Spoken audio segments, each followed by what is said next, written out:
นายคะมาค่ะกำลังหาตามมอน้ำมันกันมันค่ะกัดแก๊สก่อนนะคะนะกัดซองกั้มแบบติดค่ะติดยาวกำลังค่ะกำลังมาใส่น้ำมันเลยค่ะนะใส่น้ำมันน้ำอีกนะคะให้ทมไก่นะคะนะในน้ำมันห่อนเราก็จะมาใส่ไก่ค่ะใส่ไก่ยาวก็กำลังก็จะนางให้ไปค้นเลยค่ะนะ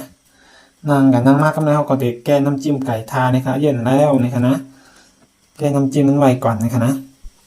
ข้างในคนกับคนมากกำไรก็สู้ก่อนในคณะเขาก็เตะตักออกนะครับ